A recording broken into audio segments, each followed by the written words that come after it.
अभी हाल ही में मैंने शाहिद कपूर की एक फिल्म देखी। वैसे तो मैंने सोचा था कि इस फिल्म को थिएटर में देखने नहीं जाऊंगी, जब OTT पर आ जाएगी तभी इसको देखने जाऊंगी। लेकिन फिर पता लगा कि थोड़ी सी स्टोरी डिफरेंट है। इसमें एक ह्यूमन और एक रोबोट की लव स्टोरी दिखाई गई है। सोचा थोड़ा डिफरेंट कॉन्सेप्ट है, देखने जाना चाहिए। और देखकर कहूँ कि कुछ बुरा लगा तो ऐसा नहीं है। एक हंसी से भरपूर फिल्म है, कॉमेडी है, फनी है, ऐसे ऐसे सीन्स है जिनमें आपको हंसी आएगी, थोड़ा सा रोमांच भी होगा। तो बहुत कुछ है इस फिल्म में जिसके लिए आपको इस फिल्म को देखना ही चाहिए। एक यूनिक कॉन्सेप्ट तो है ही। इसके अलावा शाहिद कपूर की कबीर सिंह के बाद एक थोड़ी सी हल्की फुल्की टाइप की मूवी है जो आपको हंसाएगी, गुदगुदाएगी और एक अलग दुनिया में ले जाएगी। तो इस फिल्म के बारे में डिटेल से बात करेंगे, लेकिन उससे पहले आप मेरे चैनल को सब्सक्राइब कर ले और बेल आइकन को प्रेस कर दे। तो चलिए जल्दी से वीडियो को शुरू करते हैं और जानते हैं इस फिल्म में ऐसा क्या है जिसके लिए आपको इस फिल्म को जरूर देखना चाहिए।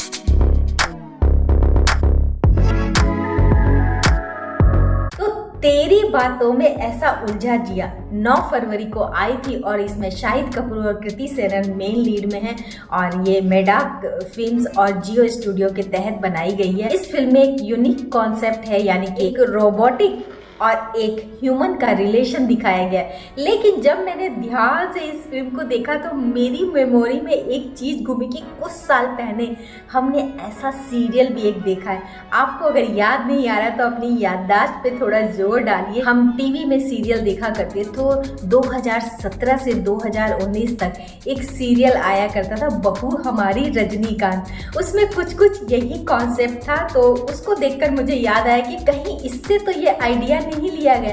खैर चलिए, जिससे भी आइडिया लिया गया हो, थिएटर में एक नई टाइप की फिल्म आई और अभी जो हर तरफ एक्शन का बोलबाला चल रहा है उसमें ये फिल्म एक ठंडी हवा के झोंके की तरह लगी है। यानी कि आपको दिमाग पर जोर नहीं डाला, इनफैक्ट आपको दिमाग लेकर जाना ही नहीं है। ये फिल्म पूरी तरह से इंटरटेनमेंट के लिए ही है और फिल्में होती भी इसीलिए है, ऐसा कहा जाता है। तो इस फिल्म में दिखाया गया एक हाई टेक फैमिली है जिसमें टेक्नोलॉजी से सब उसके बहुत ज्यादा हैबिचुअल है। तो उसी में उस परिवार का लड़का एक ऐसी लड़की से प्यार कर बैठता है जो रोबोट होती है और इसका पता उसे प्यार होने के बाद चलता है। और इसी के बाद सारे सीक्वेंस शुरू होते हैं कि कैसे वो अपने मन को समझाता है, कैसे उससे दूर होने की कोशिश करता है, लेकिन थक हार कर वो अपने आप से ही यानी कि अपने दिल के हाथों हार जाता है और उस रोबोट को यानी कि उस लड़की को अपने घर ले आता है, घर वालों से मिलवाने के लिए कि ये उनकी होने वाली बहू है, बिना उनको सच्चाई बताए। लेकिन कहते हैं ना, मशीन तो मशीन होती है, वो कभी भी एक इंसान की जगह नहीं ले सकती, क्योंकि उसके अंदर बस एक ही कमी आएगी, फीलिंग की। और यही इस फिल्म में दिखाया गया है कि फीलिंग नहीं है उस रोबोट के अंदर, बाकी सब कुछ है। खूबसूरती है, अच्छा चेहरा है, अच्छा फिगर है, उसमें थोड़े बहुत इमोशंस भी जागते हैं जो कि उसके अंदर इनबिल्ड किए गए हैं, जैसे किस करना हुआ, हग करना हुआ, चेहरे को देखकर पहचान लेना कि वो सैड है और उसे हग की ज़रूरत है। ये सब चीज़ें दिखाई गई जो थोड़ी सी टच करती हैं, लेकिन जब फीलिंग की बात आती है तो फीलिंग उसमें नहीं होती है।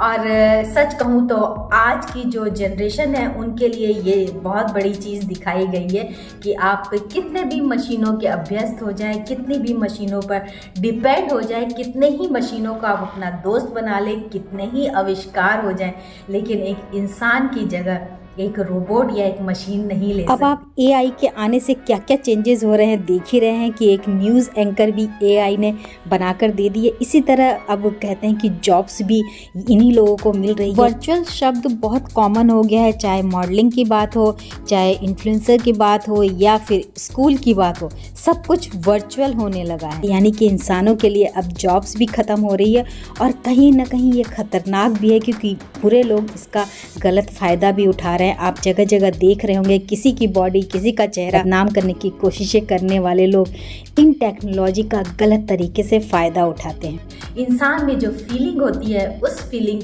को आप रोबोट में नहीं ढूंढ सकते हैं। जैसे एक सिंपल सा एक सीन दिखाया गया कि इस फिल्म में धर्मेंद्र जी ने दादाजी का रोल किया है। तो जब वो हॉस्पिटल से घर आते हैं तो जो कृति सेनन रोबोट बनी है उन्हें बताया गया कि दादाजी घर आ गए।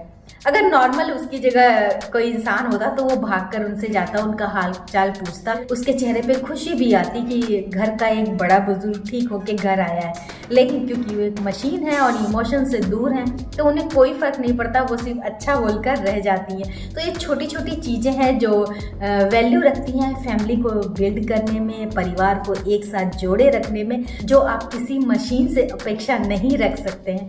तो बहुत कुछ इसमें ऐसा फनी दिखाया गया है, बहुत कुछ ऐसा दिखाया गया है कि आप थोड़े से हंसेंगे भी और इत्मीनान से इस फिल्म को देख सकते हैं, क्योंकि आपको दिमाग पर जोर नहीं डालना पड़ेगा।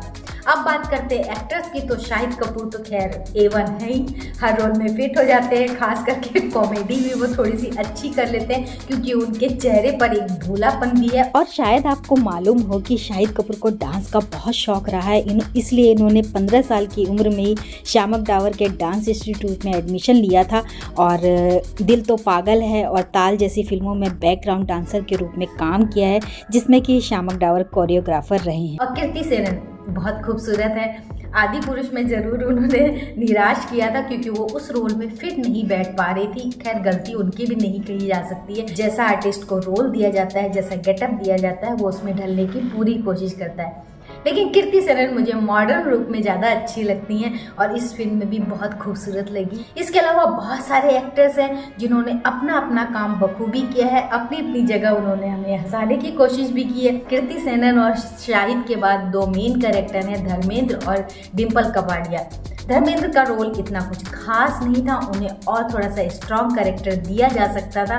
डिम्पल कपाड़िया काफ़ी स्मार्ट दिखी हैं, एक बिजनेस वूमेन दिखी हैं, बहुत ही अच्छी दिखी हैं। बाकी कुल मिला के ये फिल्म पूरी तरह मनोरंजक है। आप फैमिली के साथ जाकर देख सकते हैं, बच्चों को दिखा सकते हैं, दोस्तों के साथ जा सकते हैं और पूरी तरह इस फिल्म को एंजॉय कर सकते हैं। और एक और नई चीज़ मुझे देखने को मिली, अभी मैं जब इंस्टाग्राम पे स्क्रॉल करती हूँ तो कुछ रील्स आ जाती है जो लास्ट का जो कहते हैं कि क्लाइमेक्स का जो सॉन्ग है जो बहुत चल रहा है, तेरी बातों में ऐसा उलझा जिया, वो सॉन्ग इतना फेमस हुआ है कि उस पर रील्स तो बनी रही हैं। लेकिन कुछ लोगों ने एक नया ट्रेंड शुरू कर लिया कि वो थिएटर के पीछे की सीट बुक कराते हैं और फिल्म जब उस सॉन्ग पे आके रुकती है तो सॉन्ग तो उनका रटाया रटाया स्टेप्स रटे हुए हैं उन्हें, तो वो उस पर वहीं पीछे स्क्रीन पर सॉन्ग चल रहा है और वो डांस करते हैं और रील बनाते हैं। तो ऐसी भी चीज़ें हमारे सामने आ रही है। तो यूथ कुछ कुछ बदल रहा है, जनरेशन कुछ कुछ बदल रही है। क्या सही है क्या गलत है ये तो आप दर्शक ही है जो बता सकते हैं। तो इसके लिए आपको तो कमेंट करना होगा और बताइए क्या इस तरह जो थिएटर में रील्स बन रही हैं क्या वो सही है, क्या उस पर रोक लगनी चाहिए या उसको ऐसे ही फ्री छोड़ देना चाहिए।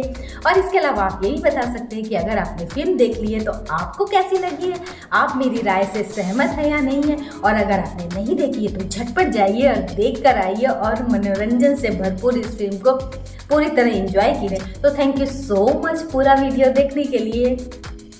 Bye bye.